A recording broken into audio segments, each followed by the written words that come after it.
So, welcome back, my peeps. All right. So today we're doing um who is the Jewish Messiah? And first we're going to cover, did Jacob predict that David's kingdom would continue uninterrupted? Um Genesis 49:10 says, "The scepter shall not depart from Judah, nor a lawgiver from between his feet, until Shiloh comes. And to him shall be the obedience of the people." Okay, so um, this was when Jacob thought he was dying, which, I mean, when people are dying, they do know it, unless it's sudden, like a car wreck or whatever. Um, he gathered his 12 sons to his side and gave each a blessing mingled with a prediction. The tribes were to be their descendants, and he sketched pictures of the future history. And one of his sons, Judah, received the most blessings suited to his preeminence and leadership among his brothers. And this cites Genesis 49:8 through 12. I can't remember what Judah did, but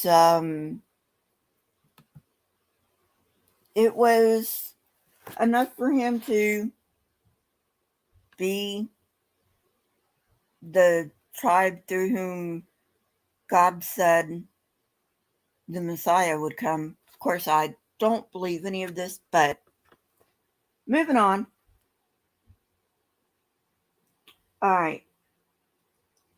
Missionaries insist that Genesis 49:10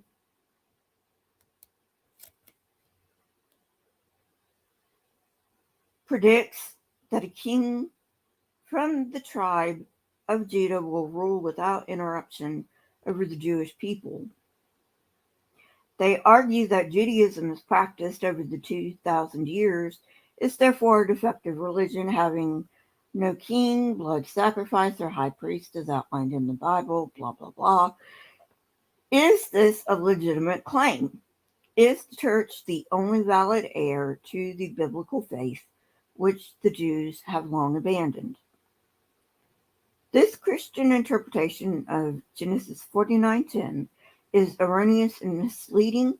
The passage does not suggest that the Davidic dynasty would continue without interruption.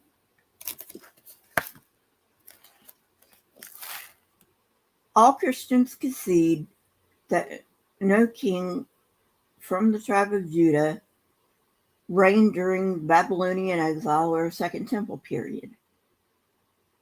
The blessings that Judah received from his father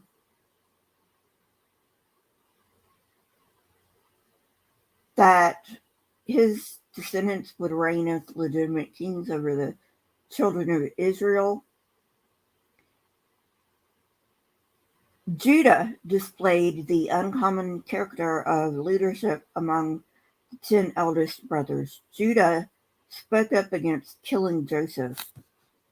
I knew that one. Negotiated with his father regarding Joseph's demand that Benjamin be brought down to Egypt, and pleaded with Joseph after the latter placed the silver cup in Benjamin's bag. For those of you who may not know the story, Joseph was sold to Egypt. Then he was given to Potiphar as a slave. He rose in Potiphar's house.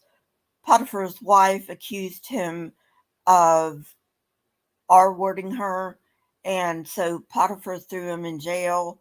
He worked his way up in jail and he interpreted some dreams. And then when Pharaoh had a dream nobody could interpret, one of the people that he interpreted the dream of said, "Oh, hey, there's a guy in jail that can do this type of thing." So Pharaoh brought him, and so then the whole cows thing with the 7 years of wealth and 7 years of famine. And Joseph said, "Look, what you do, you get grain silos and you put away grain in the healthy years for the years of famine." And the story goes, people from all around the Middle East came to get grain from Egypt, and Jacob heard Egypt had grain, so he sent his sons to Egypt to get grain. And Joseph was Pharaoh's right-hand man, and he said, "Do you have a brother?" And everybody was like, "Yeah, we got a brother." He says, "Okay, well, this is what I'm going to do. I'm going to give you grain this time. But if you come back and you don't have your youngest brother, I'm not going to give you grain." And then, so Judah says, "Look, Dad," when they run out of grain, he says, "Look, Dad, we're about to starve. This guy won't give us any more food unless we bring Benjamin with us." And Judah says, "Look, I'll take care of him. I will take personal responsibility for Benjamin. And if Benjamin does not come back, you can take it out on me." So they go with Benjamin to Egypt, and um, um, Joseph hides his silver cup in Benjamin's grain bag, and then sends Egyptian soldiers out to get the 11 brothers, and they come back and they say, "Nobody stole your cup." And Joseph said, "Well, somebody must have, because I don't have it anymore." And he says, "Look, the person whose bag is found to be in, he's going to stay with me." And so everybody opened up the bags, and it was found in Benjamin's bag. And Judah was like, "Look, I told my dad that you can't, that I would ensure his safety. Take me instead of Benjamin, because Benjamin has got to go back to our dad. It will kill him if Benjamin does not go back to our dad." So anyway, that's the story.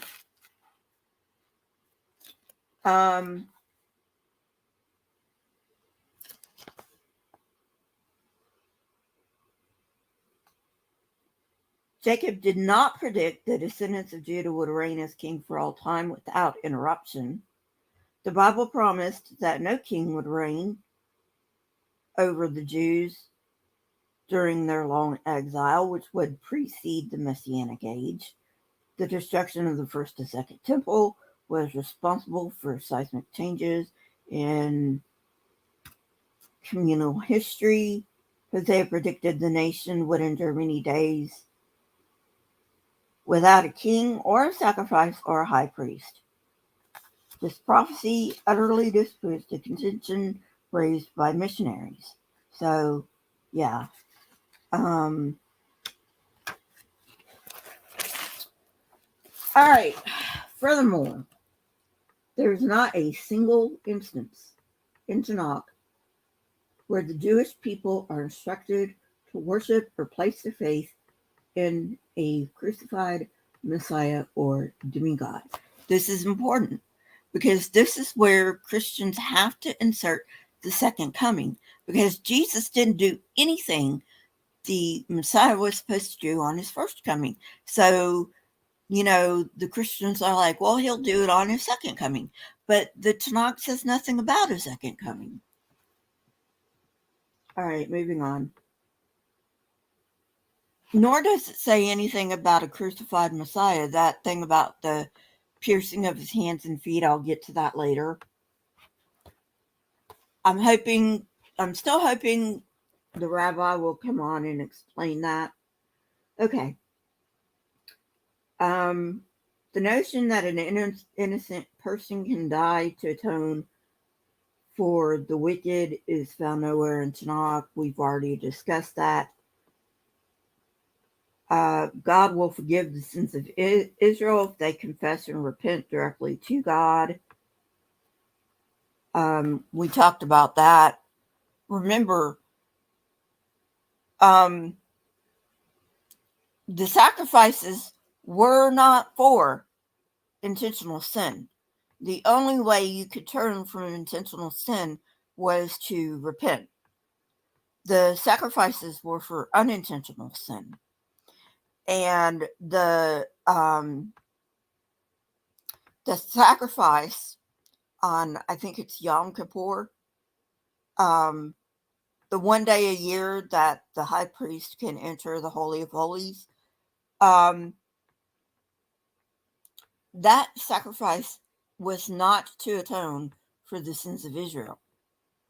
If you remember correctly from way back when I read this in, I think it was Numbers, or maybe it was Leviticus or Deuteronomy, I don't know now. The quote-unquote sacrifice that did that was the goat that was let loose into the wilderness. So the goat that held the sins of Israel was not the one that was sacrificed. All right, moving on.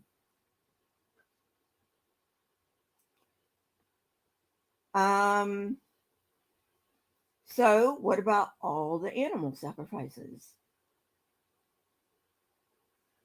Can mankind survive spiritually without the shedding of blood? Well, obviously they can. Missionaries claim this is impossible. The Bible disagrees with 3 words. Hosea discredited, the central creed of the church. He instructed the Jews to replace the sacrificial system with devotional prayer during their long exile. Render for bulls the offering of our lips. The fundamentalists, Christian translators of the popular New International Version Bible, which I use, yeah, I know, bad Lisa, were so alarmed by Hosea's disappointing conclusion, let us render for bulls the offering of our lips, that they concealed the prophet's last words of the text to read instead, that we may offer the fruit of our lips, thereby effacing Hosea's inspiring message. Okay.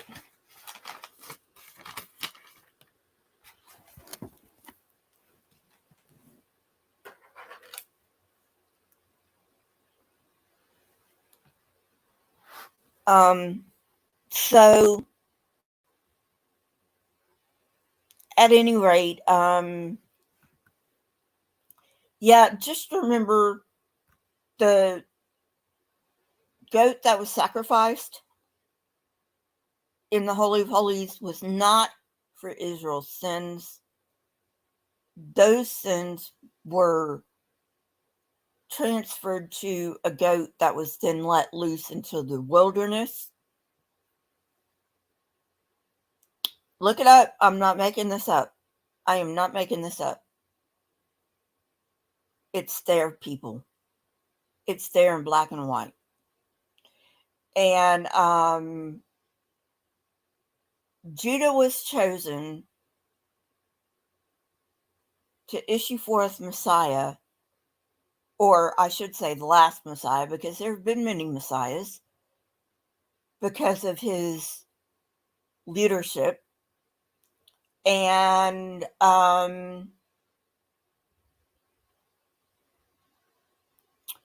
will get into this when I get into the New Testament, but so many things about the New Testament just don't make any sense. And why should they? Because it's like totally made up. you know? I mean, at least the Jewish faith has some stuff that makes sense. But the Christian faith doesn't have anything that makes sense. You know, when I was young and I was like, well, what about this and this and this and this and this? Because I was always a why girl. You know, I mean, even when I was young, I was like, why? You know, well, that's just the way God done did it. Well, that's not a good enough answer, now is it? Now, maybe when I was younger, I would have been happy with that answer because I was like, okay, well, I'm 5, 6, 7. I don't know what the fuck, you know? I mean, it's like when I was 5, 6, or 7, and I asked about, um, rain. Well, how can a 5, 6, or 7-year-old understand the rain cycle? You know, I mean, you can't, right? You have to dumb it down for whoever you're talking to. Uh, for, especially when you're talking about little kids, you know, like I remember asking in my high school physics class, I'm like, well, if like forces attract each other and or if like forces repel each other and opposite forces attract each other, why don't the why doesn't the atom just fall apart because the protons are pushing each other apart and the protons and the electrons are getting glued to each other? Well, I didn't know about the weak um is it the weak magnetic force, the weak nuclear force? I think it's the weak nuclear force. I didn't know about that, you know, and that would have taken a lot of time to explain. So, you know, um, my teacher was just like, well, if you take physics in college, they'll explain it then, you know. Um, I mean, hell, I still don't really understand the weak nuclear force, but you know, um, I'm not a physics person. Um, you know, I can learn as much as I can learn, but that's about it, you know. So anyway, I think that'll be it for now. Don't forget to like, subscribe if you're not subscribed. If you're already subscribed, make sure you're still subscribed. If you are financially able, please join this channel. You can join for as little as 99 cents a month. You get custom emojis and debunks early. Speaking of debunks, my debunk is out for my members. It will be out for everyone on Tuesday. Reminder, I am now on Odyssey. Go check that out. And if you would like to make a one-time donation, you can do so using my PayPal link in the description. And yeah, I will see you guys next time. Bye. And thanks for coming.